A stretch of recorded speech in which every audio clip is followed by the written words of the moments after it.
Est-ce que la fabrication en non-GMP aurait simplifié votre procédure? Comment la décision GMP non-GMP a été prise?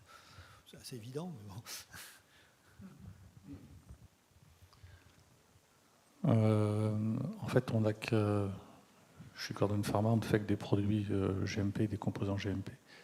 Et ça, c'est l'analyse de risque de notre client, Moderna, avec les autorités, les FDA, et puis les autorités européennes, qui a déterminé à partir de quand on commence à fabriquer en GMP. Donc, comme on fabrique aussi bien pour le marché américain que pour le marché européen, on a suivi les recommandations de notre client qui a fait cette analyse de risque pour la traçabilité du produit. Ça a déjà été posé. Ah oui, alors, qui fabrique l'ARN et quelle technologie est utilisée pour le fabriquer?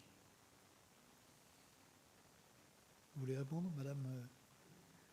Bon, qui fabrique l'ARN, on le sait, hein, l'ARN c'est fabriqué chez Moderna, pas chez Moderna, et avec Pfizer, chez BioNTech, c'est eux qui fabriquent directement les ARN. Alors le processus de fabrication est un peu complexe. On part de l'ARN du virus, on le transforme en ADN, on l'injecte dans des levures, et de ces levures, on fait l'ARN messager. L'ARN messager est purifié, est coupé en morceaux, et on garde les morceaux qui nous intéressent. On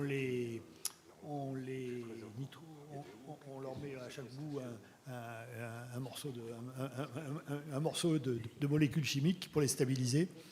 Et c'est comme ça que sont fabriqués les ADN, les ARN.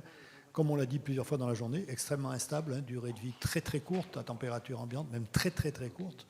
Et bien qu'on arrive à les stabiliser avec justement ces branchements à chaque bout, c'est pas évident, donc il faut les refroidir. Alors, la chose qui est intéressante et qui n'est pas posée dans les questions, mais qui est aussi importante dans le procédé de fabrication, c'est ensuite comment on encapsule ces morceaux d'ARN messagers modifiés à l'intérieur des nanoparticules de lipides. Alors là, c'est le gros, comme on dit en anglais, bottleneck du procédé. Alors je vais faire des gestes, parce que c'est le meilleur moyen de l'expliquer. On a un tuyau de l'épaisseur d'un cheveu, un autre tuyau de l'épaisseur d'un cheveu. On a dans un tuyau, on va passer la solution des ARN. Je crois que c'est les solutions alcooliques, si mes souvenirs sont exacts. Non, c'est l'inverse. C'est l'autre, oui. Donc le sérum physiologique. Et l'autre solution. Alors, dans ce tuyau, on a l'ARN dans du sérum physiologique, enfin ces petits bouts d'ARN dont on a parlé tout à l'heure. Dans l'autre tuyau, on a les suspensions de lipides alcooliques. Et je vous rappelle donc ça dans des petits tuyaux qui sont de la dimension de diamètre d'un cheveu. Ça rentre dans un nanoréacteur. Du fait des électropositivités qui s'attirent, les ARN sont encapsulés dans la nanoparticule d'huile et immédiatement d'ailleurs on le refroidit pour stabiliser la chose. Et ça, juste une idée, si on voulait vacciner le monde entier aujourd'hui, c'est-à-dire tous les habitants de la Terre, il faut faire à peu près 50 000 mètres cubes de vaccins. Vous voyez, faire passer, on a fait le calcul l'autre jour, 50 000 mètres cubes de vaccins passés dans 2 cheveux, vous voyez ce que ça veut dire, hein. Donc c'est le bottleneck. Alors qu'est-ce qu'on fait? Bon, tout en a parlé Jean-Pierre tout à l'heure. Eh bien, on multiplie par dizaines, par centaines cette microfluidique, ces systèmes microfluidiques, mais on atteint des limites. Et là, il y a un problème. Oui. On ne peut pas le faire sur une membrane nanoporeuse? Mais j'en sais rien. J'ai assisté en Angleterre à une discussion à ce propos. Les gens essaient de trouver un procédé évidemment plus efficace et plus gros. Parce que ce sont des techniques qui sont utilisées pour les nanoémulsions, par exemple. Oui. Mais je ne sais pas. Je ne sais pas pourquoi, mais apparemment, on n'arrive pas à résoudre ce problème. Peut-être que le fait d'utiliser une membrane déstabilise l'ARN. Hein. Elle est tellement fragile. L'autre question que j'aurais aimé poser, moi, c'était en fait l'instabilité en fait, de l'ARN est largement liée au fait que c'est une hydrolyse par l'eau. Et donc, est-ce qu'on ne peut pas envisager aujourd'hui en fait, de faire une synthèse en milieu non aqueux? Oui. Je ne sais pas. Je ne sais pas. Il doit y avoir un problème parce qu'ils ne le font pas. Mais je ne peux pas répondre, ce n'est pas moi qui le fais. J'ai vu simplement ce qui se passe en ce moment et j'ai écouté donc pas mal de gens en parler et pour l'instant, il n'y a pas de vraie solution. L'idéal, ce serait de pouvoir le faire dans un batch où on ferait 1 litre ou 2 et là, ça irait à toute vitesse. Mais là, faire passer dans ces petits tuyaux, c'est le vrai problème de la synthèse de ces vaccins ARN en ce moment en grande quantité. Tout le reste, les industriels qui nous ont fait les présentations aujourd'hui les ont résolus, même si c'était du jonglage et de l'artiste de temps en temps, hein, et la corde raide, mais ils l'ont résolu. Ça, c'est pas résolu. Ce problème-là n'est toujours pas résolu.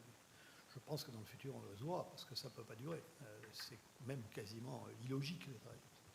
Et c'est, à ma connaissance, le seul procédé à grande échelle qui utilise la microfluidique. Parce que la microfluidique, en général, c'est fait pour fabriquer un demi-kilo de quelque chose, et encore bien moins que ça, ou bien pour faire des mesures comme ils font au LOF. Mais je ne connaissais pas de procédé à grande échelle qui utilisait la microfluidique. Alors, je crois qu'on a répondu en partie à cette question. Alors, je regarde s'il y en a d'autres. Mais moi, non, il n'y en a plus. Je crois qu'on a répondu à toutes les autres questions là-dessus. Moi, j'avais 2 ou 3 autres questions. À toi, Jean-Claude, aussi. Tu as parlé des seringues. Les seringues, on a un problème aussi, c'est qu'on a une adhésion métal soit verre, soit polymère, suivant le corps de la seringue.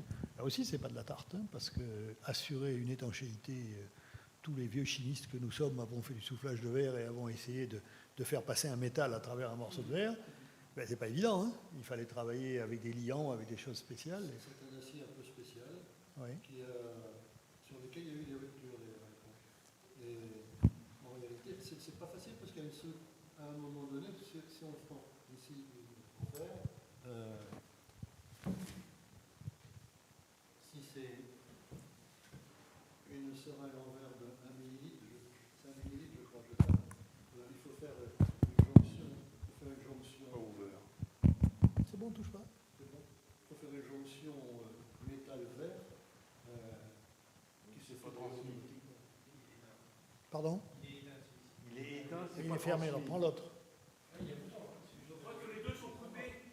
Mais non, mais c'est facile. Là, ça marche, là? Là, ça marche? Donc, il y a une soudure métal-verre qui se fait quasi automatiquement dans la chaîne. Hein. Mais effectivement, il faut que le coefficient de dilatation du verre et celui du métal ne soient pas trop éloignés. Au moment où ça refroidit. Ouais. Parce qu'autrement, ça pète. C'est pour ça d'ailleurs qu'aujourd'hui vous ne verrez pas de vaccin ARN certainement d'une seringue.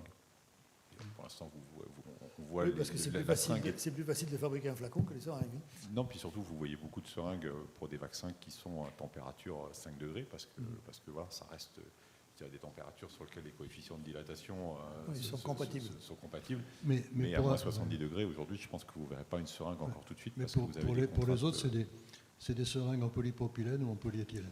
Voilà, c'est ça. La solution, là, elle existe. Oui, mais le problème des seringues, pourquoi est-ce qu'aujourd'hui la seringue en verre est très très utilisée? C'est parce qu'il y a un niveau d'interaction contenant-contenu entre le verre et le produit qui est dedans qui est relativement limité.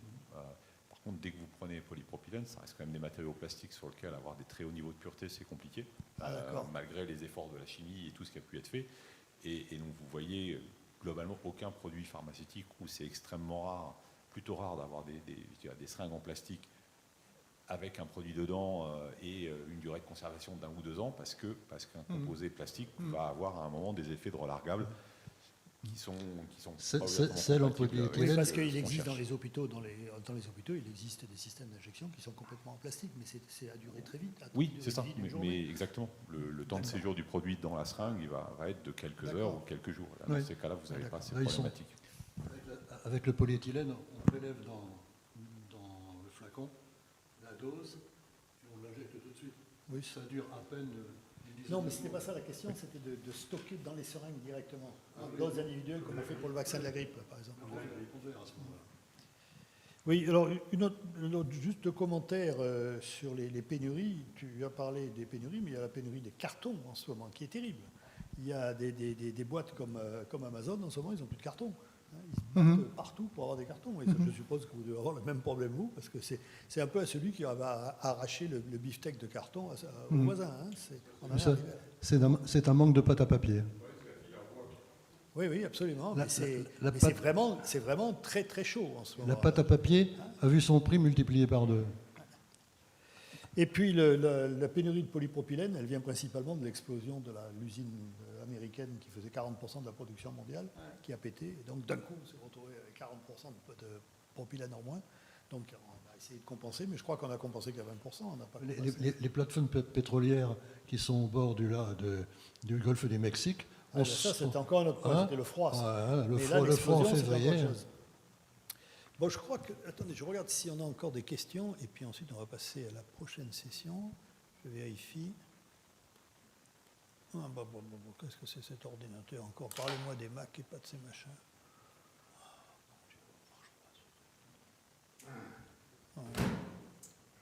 Je crois crois qu'il n'y a plus de questions, qu'on a fait le tour des questions.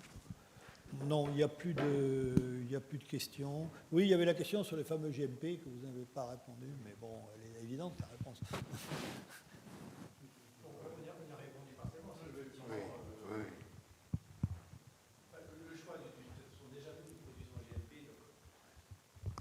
Déjà par défaut, nous produisons en GMP, donc on est habitué à travailler GMP. Ça ne nous aurait pas forcément simplifié le travail de passer en non GMP, surtout que nos usines sont par défaut travaillent en GMP.